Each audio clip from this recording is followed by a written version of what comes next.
This is 7 News High School Red Zone Review Preview. Hi, everybody. Good to have you on board with us on this Thursday night at both WSPA.com and WSPA Plus. Our review preview, looking back at week number 2 in the high school red zone, looking ahead to what should be a very exciting week number 3. But as for the week 2 games, well, you have a Woodruff Wolverine squad that in the opening week of the season had knocked off a reigning state champion Clinton. Well, Brett Sloan's team faced one of the area upstarts, the 4-year-old program from Fountain Inn, trying to get a win in its first for the first time in 4 meetings against the Wolves, but Connor Davis with the hookup in the early 7-0 lead. Just over 4 minutes to go in the opening half, and Sam Holliday to Chance McClure for Fountain Inn, 28-yard touchdown. They pulled within 5 at 18-13, but less than half a minute on the clock before the break. Aiden Gibson, great receiver out of the backfield from Davis. 25-13 Wolverines at the break. Gibson into the end zone. The fine junior puts his Wolverine team up 32-21. Late in the game, it's Gibson again. Gets into the end zone, his 4th touchdown of the night, and Woodruff made it 4 wins in as many meetings with Fountain Inn, 46-27. I mean, Aiden's a really good player, but we got a lot of guys who contributed tonight and, made big plays. And, hats off to Fountain Inn. They got a great club. It was a challenge, and it was a 4th quarter game, and I knew it would be. And, we're just grateful. Well, they've got a team that's probably going to be grateful a lot this year as they improved to 2-0. And Woodruff, now with back-to-back wins at home, gets ready to venture out on the road coming up in week number 3. Well, elsewhere, you had a 5A top 10 showdown at Burns last Friday night. The Rebels trying to go 2-0 in their new stadium against Irmo. Really good battle here. Jackson Buckley with a touchdown in the 3rd quarter for Burns puts his team up 25-21. It was back and forth down the stretch. Malik Miller with the touchdown, 28-25 in favor of Irmo. Then Kane Rogers with a score. Burns went back in front 32-28, but ball game that had a lot of penalty markers thrown. Eventually a late touchdown by Irmo gives them the win, 35-32. They lead the all-time series 2-1. Burns kept in check after nearly 450 yards in their opening win against Hannah. Catawba Ridge and Dorman, a Cavaliers team coming off a decent season a year ago, but now trying to become among the elites in 5A. They could do that by way of their defense. James Porter off the forced fumble set up Nick Means, who ran for 131 yards and 3 touchdowns. Hey, you had officials both on the field and just outside of it as Isaac Tate in the 2nd quarter helped Dorman build on their advantage. Cavaliers rolling on to a 30-7 victory. They've got a huge showdown with Greenwood coming up. We're going to look at that matchup more. Take a look into that in just a little bit. Well, the Gaffney Indians welcoming back their former defensive coordinator Bryce Smiley, now the head coach at JL Mann. Well, he and the Patriots were trying for an opening win, their 2nd straight game away from home. If you don't worry about Javon Gilmore when he's at quarterback, you got to deal with Banks Boughton. Look at that run. Started left, comes back to his right, eventually gets deep into the red zone, set up a Boughton touchdown in a 28-0 Gaffney win. They won by just 2 in Greenville last year, but a decisive shutout last Friday night in the high school red zone. Well, the Abbeville Panthers were trying for a 13th consecutive win going back to last year and 130 wins since 2015 when they went at it against Powdersville last Friday. They had a 3-point lead at the break, but midway through the 3rd quarter, after the game was tied at 16 on the ensuing kick, the onside kick went to Powdersville. Then Kagan Reed to Tavius Williams. He takes it 56 yards for the score. Patriots had a 23-16 advantage. They were trying to snap a 2-game losing streak against Jamie Nichols' Panthers. About 2.5 to go in the 3rd quarter. Nasir Waltrip, 22 yards out. Powdersville rolling on to the win as Robert Muster's team knocked off one of the top teams in the state in 1A.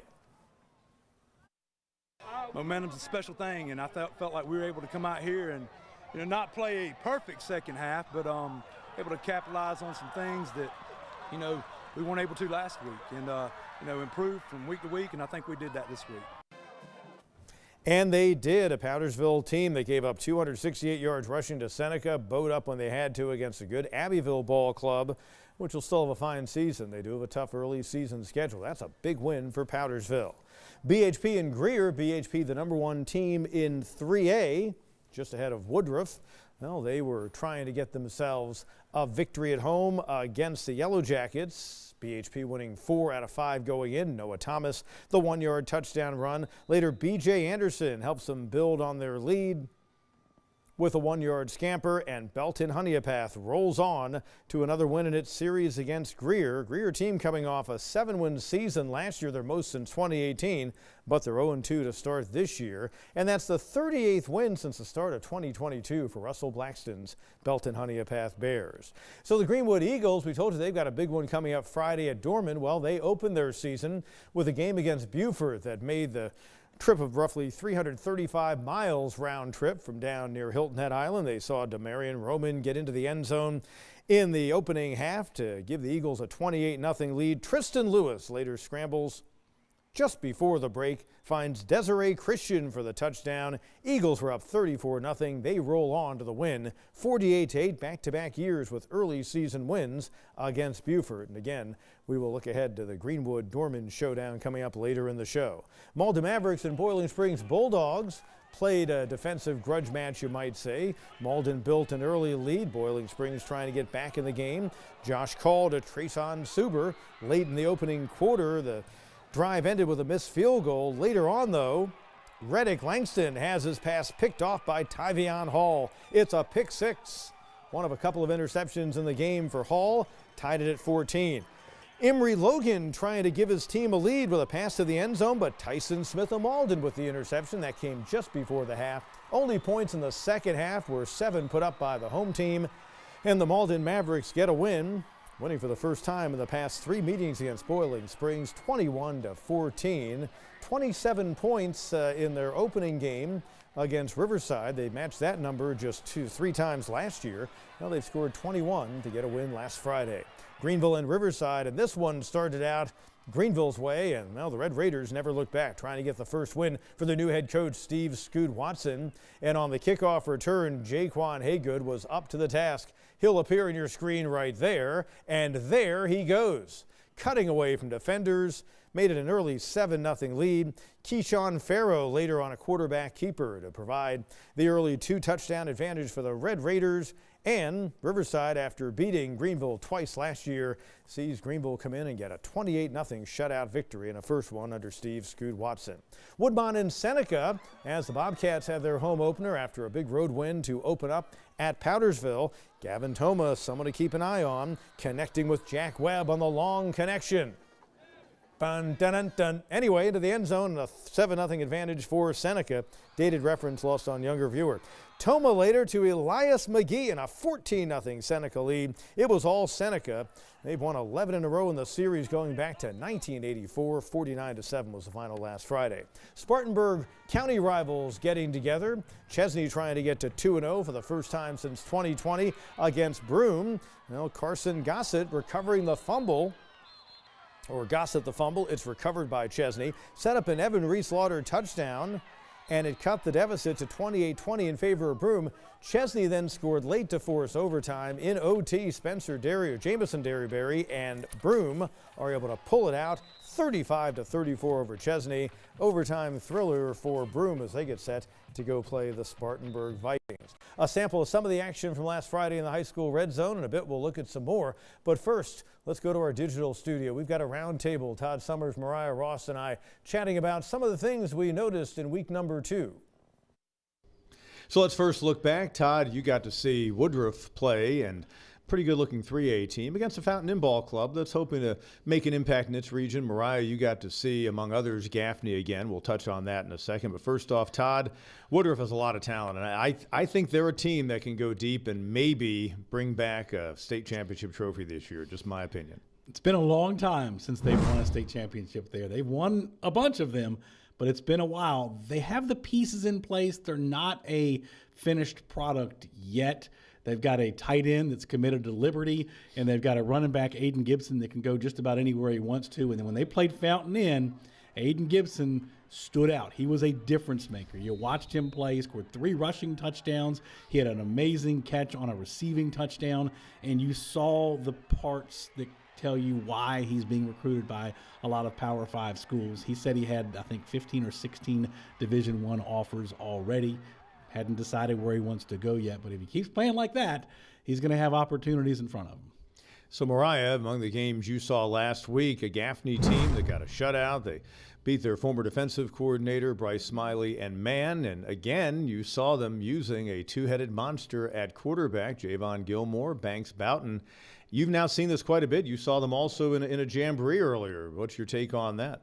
Yeah, well, like you said, went to a couple games, and as you know, when you go to multiple games, you don't get to spend too long at either one, but I didn't really need a lot of time at Gaffney to see Banks Boughton show off his running ability very early on in that drive that led into the halftime. They were 14-0 at that time, 14-0 in the score, and he had an incredible drive, a couple of runs that went over 10 yards to set himself up for a 3-yard touchdown, and that's something that the Indians are really going to need, having lost running back Jagan McDowell to injury in the first week of the season. So to see Boughton using his feet and really making plays in that way has been great, and like you said, Javon Gilmore also in the mix. So look, still a lot to see, still a lot of good things from Gaffney.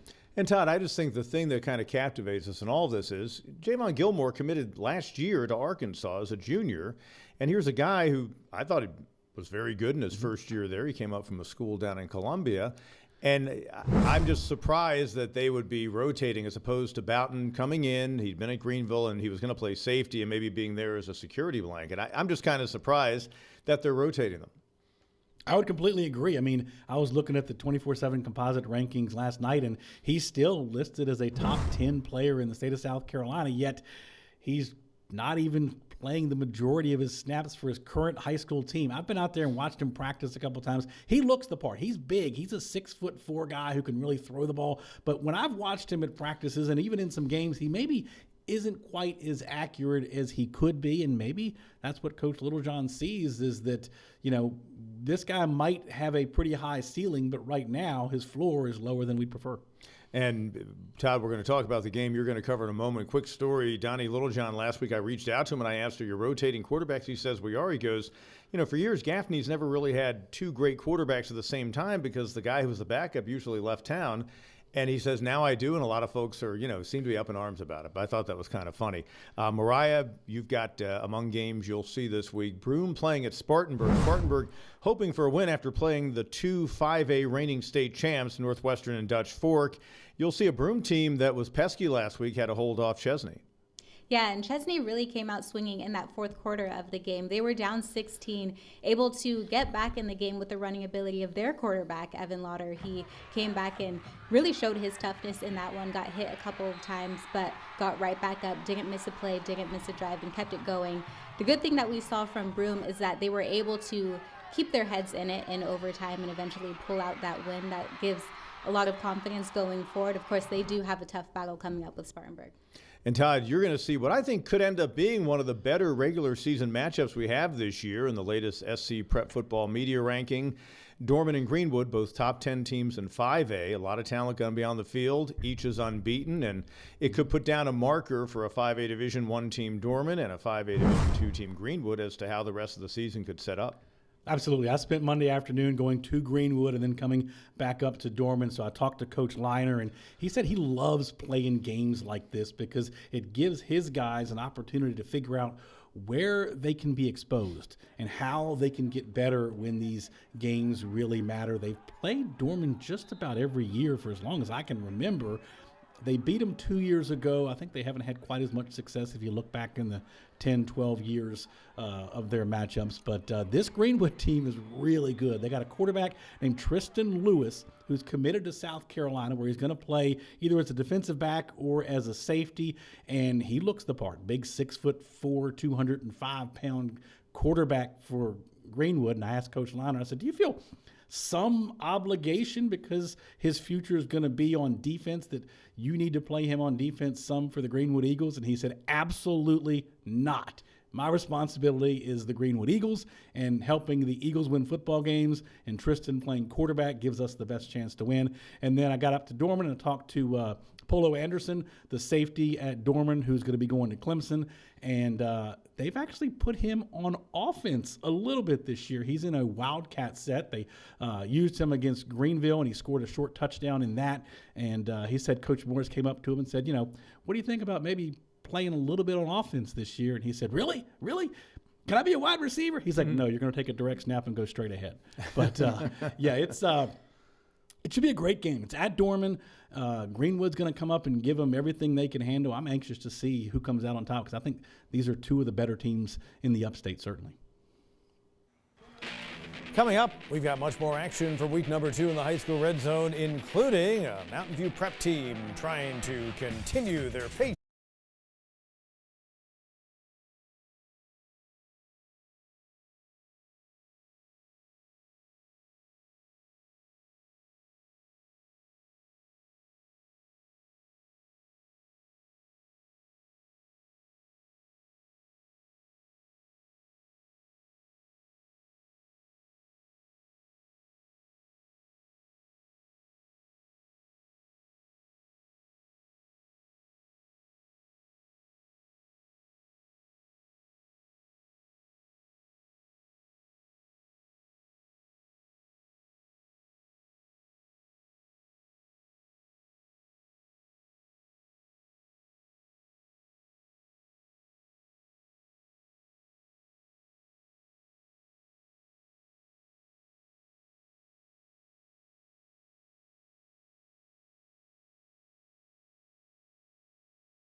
Well, the Southside Christian Sabres had their new head coach Jonathan Guess on the sidelines for the first time this season. He'd been suspended under a high school league rules violation for the first game. Game number 2 is defense stepping up against the MVP offense, but Max Anderson to Katie Hainsworth. Hainsworth, one of the most exciting players in the area, had a long touchdown early in the game last year in MVP's win at SCS and did the same early on last Friday as MVP improves to 2-0 on the season. They roll 43-14 against an 0-2 Southside Christian Club.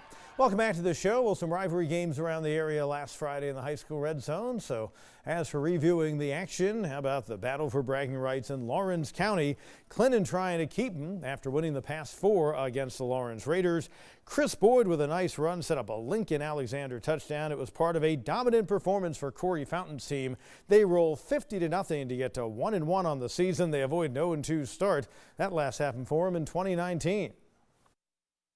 We had some really good days of practice this past week, and you win games Sunday through Thursday. Friday night is when you put everything together, and I thought our guys did a good job. Our coaches did a great job of getting our defense ready, our offense ready.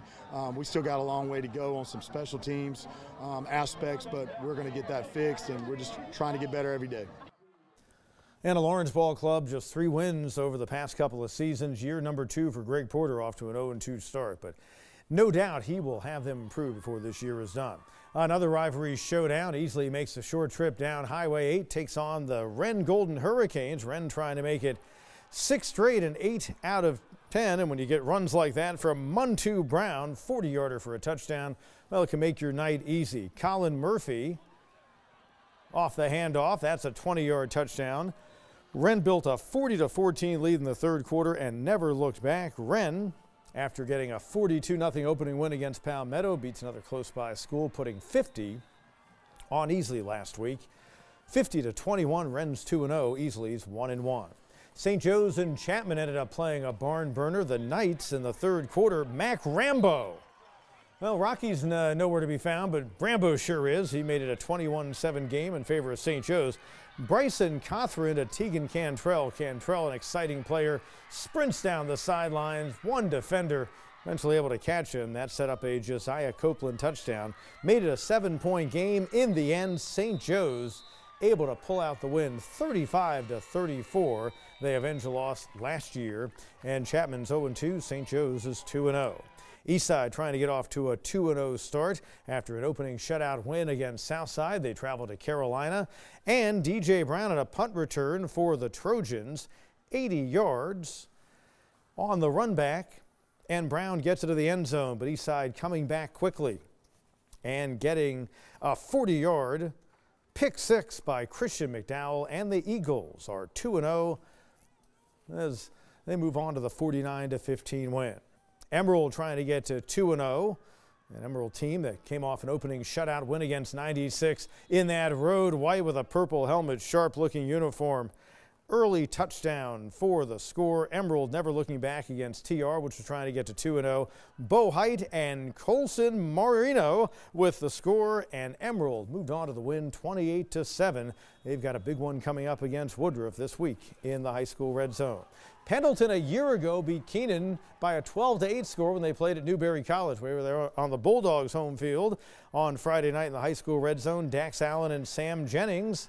And that's a little scamper for the touchdown. 7-zip off the Allen to Jennings connection. Allen later setting up a 15-yard run. The drive down to the 4-yard line led to another Pendleton touchdown. And the Bulldogs bounce back from an opening loss, and they get a 19-0 win. Liberty trying to get to 1-1 in the season against Southside, which was trying to avoid a 22nd consecutive loss. Caleb Pilgrim going to connect with Kendall Jackson right there. It was a good night for Paul Sutherland's team. 23rd straight defeat for Southside. Liberty rolling in with a 61-14 win. And the Cavaliers of East Rutherford making the trek down across the state line, taking on Blacksburg. East and Blacksburg both 0-1 going into the game, but it was pretty much all Cavaliers. Fumble was recovered, and Landon Flynn connected with Jason Arrowwood on that score, and East Rutherford cruising 41-6 in the first meeting in the series between teams that aren't all that far apart. So that's a good chunk of the action from last week in the high school red zone, and the big showdown coming up in week number 3. The Dorman Cavaliers at home against Greenwood. The Eagles are number 5 in the SC Prep Football media rankings this week. Dorman's number 7. And here's Todd Summers with more on a Greenwood quarterback who's got a future at a different position, but has certainly blossomed while he's been an Eagle.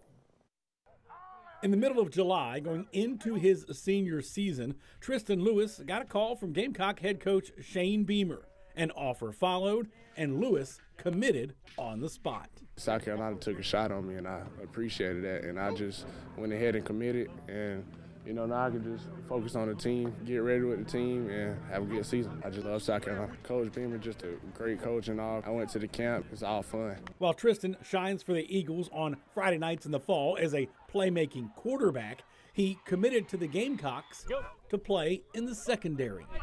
South Carolina wanted me as a DB. That transition was really easy for me. Since I've been playing football, I played both sides of the ball, but, you know, I like to consider myself as an athlete. Do you feel some level of obligation to make sure he sees enough snaps on defense for what is his future? Good one. That's it. I feel absolutely zero obligation. You know, my job is for Greenwood to win, and if it means him playing quarterback every play and playing 0 snaps at DB, then that's exactly what he's going to do. Still fun playing quarterback, running the offense, but that's what I need to do in college. Then that's what I need to do. Close the door as a QB, but it opens another door.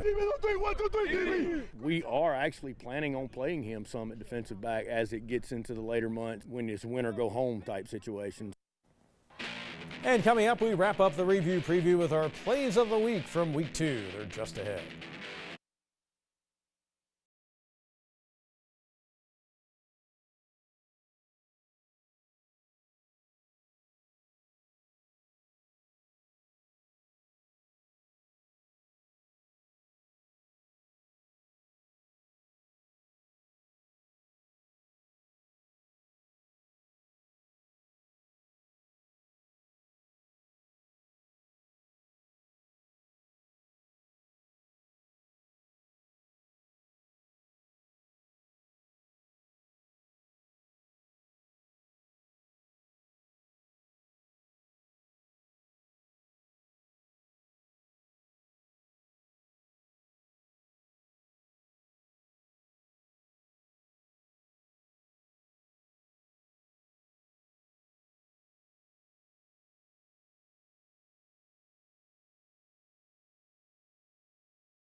Plays of the week from week number 2. Aiden Gibson and Woodruff got the big win at home against Fountain Inn. He scores the touchdown. Ho-hum, just another TD, in which he had 4. But then he goes and celebrates with the cheerleaders. Wasn't that fun? Play number 4, Powdersville got the victory on the road against Abbeville. Kagan Reed to Tavius Williams. Look at what Williams does with the ball. Eludes a defender there off a spin. Cuts away from a couple of others. And another. 2 more. 3 more there. What did Abbeville have, like 15 guys in the field? Set up a touchdown for Williams as he got to the end zone.